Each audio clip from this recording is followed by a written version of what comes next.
എൻ്റെ അടുത്തേക്ക് വരരുത്, ഞാൻ ഇവരെ കൈകാര്യം ചെയ്തോളാം. പാക് ഭീകരരുമായുള്ള ഏറ്റുമുട്ടലിൽ കൊല്ലപ്പെട്ട മേജർ സന്ദീപ് ഉണ്ണികൃഷ്ണന്റെ അവസാന സന്ദേശം ഇപ്രകാരമായിരുന്നു. കോഴിക്കോട് ജില്ലയിലെ ചെറുവണ്ണൂരിലാണ് സന്ദീപ് ജനിച്ചത്. ISRO ഉദ്യോഗസ്ഥനായ K ഉണ്ണികൃഷ്ണന്റെയും ധനലക്ഷ്മിയുടെയും ഏക മകനായിരുന്നു അദ്ദേഹം. പിന്നീട് കുടുംബം ബാംഗ്ലൂരിലേക്ക് മാറുകയും അവിടെയുള്ള ഫ്രാങ്ക് ആന്റണി പബ്ലിക് സ്കൂളിൽ സന്ദീപ് പ്രാഥമിക വിദ്യാഭ്യാസം പൂർത്തിയാക്കുകയും ചെയ്തു. ചെറുപ്പകാലം മുതൽക്കേ സൈനിക വേഷത്തോടും രാജ്യസേവനത്തോടും സന്ദീപിന് അടങ്ങാത്ത ആവേശമായിരുന്നു. സ്കൂൾ പഠനകാലത്ത് കായിക രംഗത്തും സാംസ്കാരിക പ്രവർത്തനങ്ങളിലും സജീവമായിരുന്ന അദ്ദേഹം തന്റെ ലക്ഷ്യം ഇന്ത്യൻ സൈന്യമാണെന്ന് ഉറപ്പിച്ചിരുന്നു. 1995 നാഷണൽ ഡിഫൻസ് അക്കാദമിയിൽ ചേർന്നതോടെ ആ സ്വപ്നത്തിലേക്കുള്ള വാതിൽ തുറന്നു. സന്ദീപിന്റെ സൈനിക ജീവിതത്തിന്റെ ഭൂരിഭാഗവും കാർഗിൽ മുതൽ സിയാച്ചിൽ വരെയുള്ള അതിർത്തി പ്രദേശങ്ങളിലായിരുന്നു. 1999 കാർഗിൽ യുദ്ധസമയത്ത് അസാധാരണമായ ധീരത പ്രകടിപ്പിച്ച അദ്ദേഹത്തെ രാജ്യം ശ്രദ്ധിച്ചിരുന്നു.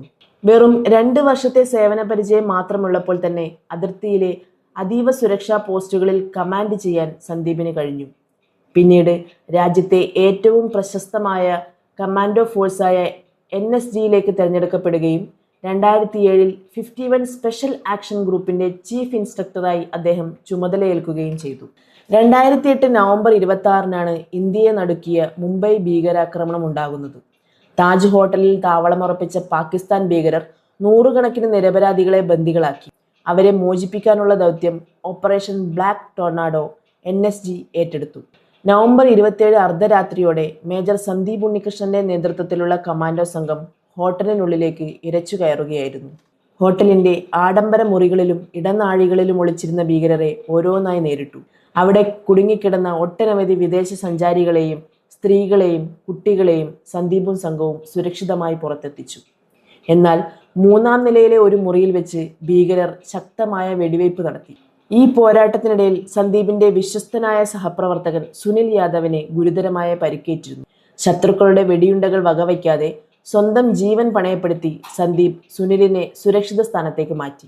ഭീകരർ മുകളിലത്തെ നിലയിലേക്ക് കടന്ന് വീണ്ടും ആളുകളെ ബന്ദികളാക്കാൻ സാധ്യതയുണ്ടെന്ന് മനസ്സിലാക്കിയ സന്ദീപ് ബാക്കി കമാൻഡോകളോട് താഴെ നിൽക്കാൻ നിർദ്ദേശിച്ചുകൊണ്ട് മുന്നോട്ട് പോവുകയായിരുന്നു. Do not come up, I will handle them എന്ന അദ്ദേഹത്തിന്റെ അന്ത്യ സന്ദേശം ആ ധീരതയുടെ ആഴം വ്യക്തമാക്കുന്നതാണ്. ഏകനായി മുന്നേറിയ സന്ദീപ് ഭീകരരെ പ്രതിരോധത്തിലാക്കി. എന്നാൽ ഒളിച്ചിരുന്ന ശത്രുക്കളുടെ വെടിയുണ്ടകൾ അദ്ദേഹത്തിന്റെ ശരീരത്തിലേക്ക് തുളച്ചു കയറി. ചോര വാർന്നൊഴുകുമ്പോഴും ഇന്ത്യയുടെ ആ കാവൽക്കാരൻ തന്റെ തോക്കിൽ നിന്ന് വെടിയുണ്ടകൾ ഉതിർത്തുകൊണ്ടേയിരുന്നു. മേജർ സന്ദീപ് ഉണ്ണികൃഷ്ണൻ എന്ന 31-കാരനായ ചെറുപ്പക്കാരന്റെ ആത്മത്യാഗം വെറുതെ ആയില്ല.